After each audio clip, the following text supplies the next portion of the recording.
Well, a very good evening to you and many thanks for making time to be with us. This is Lookuptv and it's just in time for trending news on this 20th day of November 2023. Now remember, you can watch this particular bulletin live on our Facebook and YouTube pages just to get an overview of the stories making headlines so far across the 47 counties of the Republic of Kenya. Now we kickstart this bulletin with the sad news, and a police officer who was escorting Kcse exams to Mahero Secondary School in Alego, sub-county was killed and 2 firearms stolen this morning. Now the officer was together with his colleague and of course an exam supervisor, beg your pardon, when they were attacked by unknown people.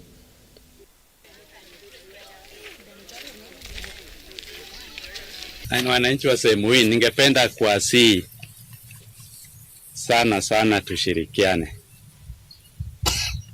Wakati hao wanavamia maofisa wa serikali ni kuonyesha kwamba ni wahalifu, na hata pia wanaweza kuvamia wananchi. Kweli si kweli? Kweli. So ni lazima tushirikiane, sio watu wametoka binguni, ni watu wametoka tu dunia hii yetu. Walikuja miguu, wakatembea, wakapita katikati ya wananchi mpaka hapa. Baada ya kutenda maovu tena wakatembea, wakipita katikati yenu, wakitoroka. Kumaanisha kwamba ni watu tunaweza shirikiana, tuwatambue na tuwajue. Hata kama ni wageni, si tumejua wamepita barabara gani, wameelekea wapi. Lakini singependa wananchi mwage mtama penye kuku wengi. Najua wengi wenu sasa mnauoga, kwa hivyo kama una habari unapeana kwa siri, usipeane hadharani. Kama una habari ya kutusaidia, tuko na maafisa hapa, mko na chiefs, mko na wazee wa mtaa, hata mapasta, si namna hiyo? Tafadhali usikae na habari kama uko naye. Nilishangaa sana, nilikuwa kwa shamba asubuhi. Nilikuwa kwa shamba ninalima, naona watu wanapita mbio, wanateremka. Kuna wengine walitoka na majembe pande hii ya juu, ya chini huku wakitoka kwa shamba. Naona pia wanateremka mbio. Sasa sikujua kitu imeendelea. Nikasema acha nimalize shamba yangu kwanza, ndio nifanye nini, ndio niende. Sasa kufika kwa barabara nilisituka sana, tu wameua ofisa. Nimeshangaa sana. Kumbe hatuna security ya kutosha hapa. Nataka tupate security ya kutosha itusaidie. Yangu ni hiyo.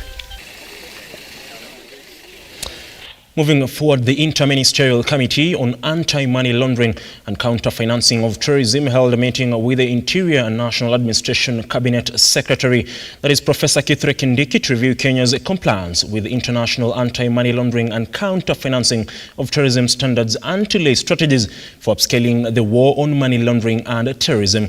Now, the meeting was attended by Attorney General Justin Muturi, CBK Governor Dr. Kamau Thuge, and Police IG Japheth Koome, among others.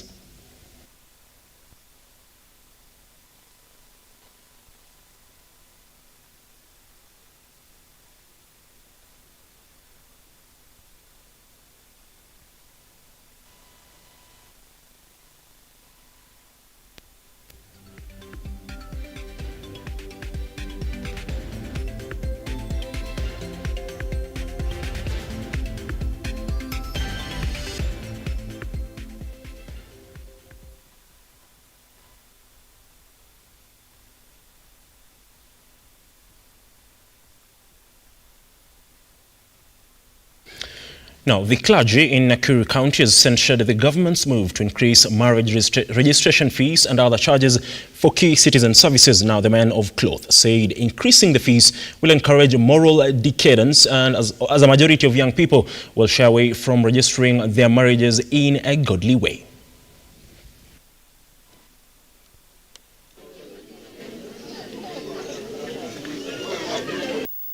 Ukiweka uoga, uweke uoga katika marriage.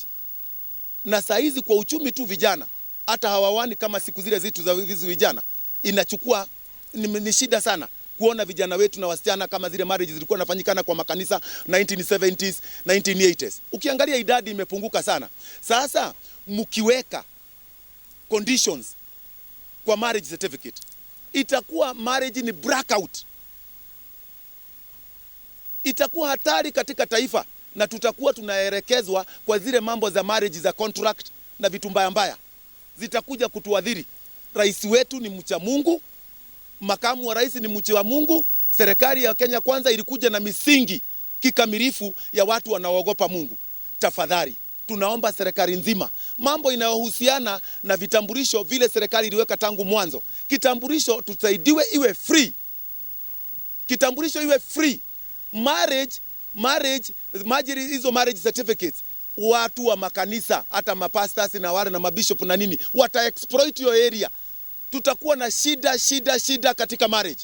Wacheni vijana wetu na wasichana wetu waoane kwa njia iliyo ya rahisi. Kwa majina naitwa Wajiro Boro. Ni vile nilisema nataka kuona watoto wangu na wajukuu wangu na vitukuu wangu.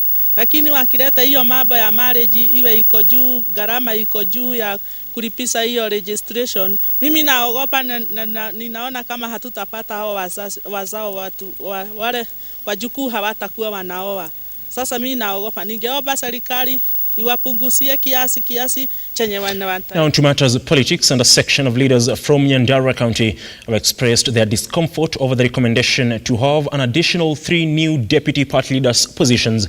Now the leaders said such recommendations would create disharmony within the party. Led by Nyandarua Member of Parliament, that is George Gachagua, Nyandarua Governor Dr. Kcse Badilisha, and Laikipia Senator John Kinyua, the leaders said they would rally behind Deputy President Rigathi Gachagua as the sole deputy party leader.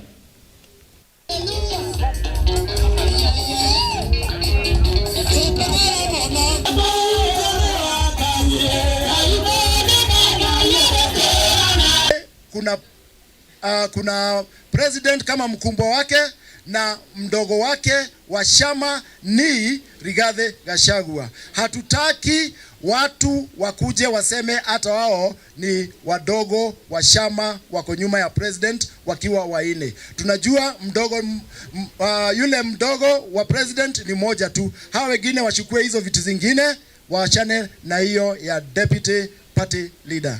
Bao hawaoni mambo mazuri yakitendwa. Rais wa Jamhuri ya Kenya, Mheshimiwa William Samoei Arap Ruto, anatembea katika sehemu zote za nchi akitafuta mazuri. Hivi leo ameelekea Ujerumani. Kisa na maana yeye kwenda huko ni kutafutia vijana wetu kazi. Najua ya kwamba hizo safari ambazo anaenda, ametafuta pesa za barabara, ametafuta hata market ya vitu zetu ambazo tunazo hapa katika Jamhuri ya Kenya. Kwa hivyo nikisikia hawa ndugu zetu wa upinzani wakisema ati anafanya ziara, ni kwa sababu hawaelewi. Tumesema ya kwamba sisi watu ya Mount Kenya na Kenya mzima tulienda Kasarani na tukachagua party leader wetu wa chama cha UDA, na siku hiyo tulichagua deputy party leader wa chama chetu. Kwa hivyo viti viwili hivyo mambo yake tulimaliza.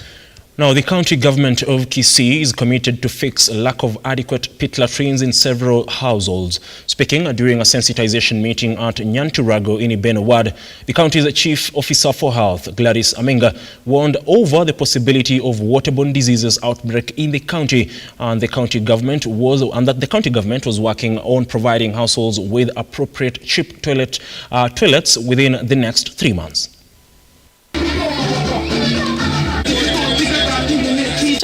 Kitu na hakikisha kwamba tumechua hii villages ni gani, haya manyumba ni wapi, ni ward gani ambao watu hawana macho.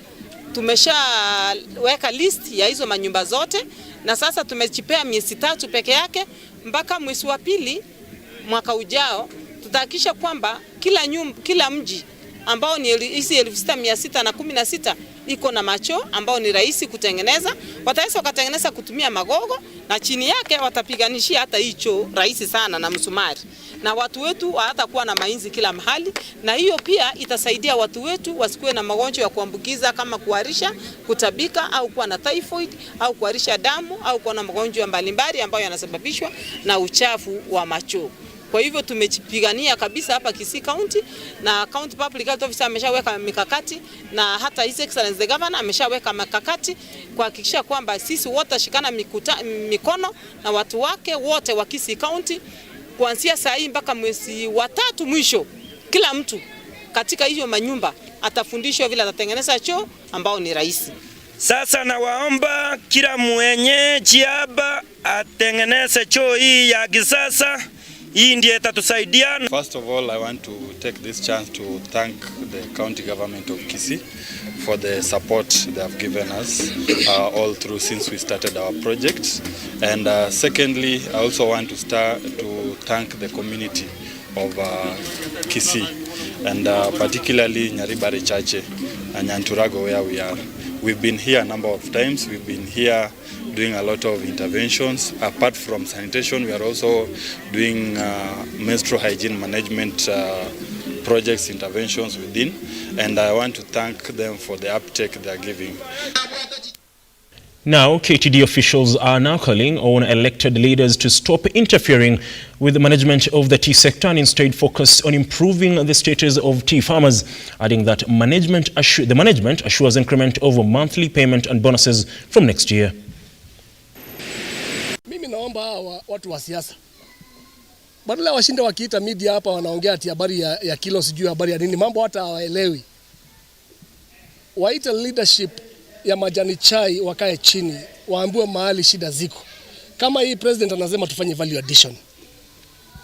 Hii Mount Kenya East of the Rift hatuna factory ya kufanya value addition, na tungependa waende parliament waongee habari ya hizi orthodox machines ambazo tunaweka kwa factories zetu na bei kali sana. Waongee tuletewe hizo machines za orthodox. Na pia mambo ya value addition. Kama sasa hapa Sagana kuna free economic zone ambayo imetengwa na county government ya Kirinyaga, na tunamshukuru governor sana. Hapo tungependa kuja tuweke factory ya value addition, lakini wale ambao tuko nao hapa hakuna kitu kingine wanafikiria. Tunasikia fertilizer imepotea, tunasikia nini? Tunataka ambao wamechaguliwa waongee vile mkulima ataongeza pesa kwa mfuko yake. Hiyo ndio tunataka. Na niwaambie pia hii majani chai haitakanga kelele, inatakanga watu wanakaa chini wanaongea. Na siasa ya majani chai iwachiwe watu wa majani chai, wakulima wa majani chai. Now to some sporting action, and the Kenya national men's football team Harambee Stars will face Seychelles today at 10 p.m. East African time in the second group stage match for the 2026 FIFA World Cup qualifiers. This is after a 2-1 goal defeat last week in their first match against Gabon.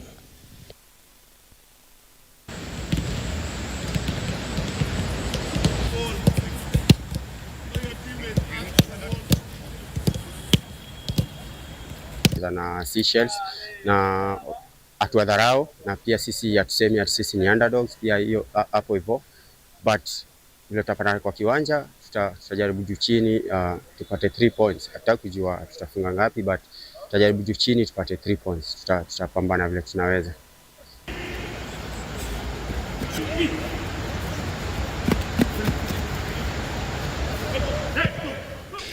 Well, that particular story wraps up our bulletin this particular evening, but do remember to stay with us because we'll be coming to you with more subsequent and detailed bulletins, including the president's tour, which of course is the president who is currently in Germany on an official visit before heading to France, among many other stories. But remember, you can visit our website www.lookuptv.co.ke just to get an overview of the stories making headlines not only here in the country but as well across the borders. And if it's Monday, you do know that it's Sports 360, so do stay with us. That will be happening immediately after the 7 p.m. bulletin. Until then, do have yourself a lovely evening, and like always, God bless.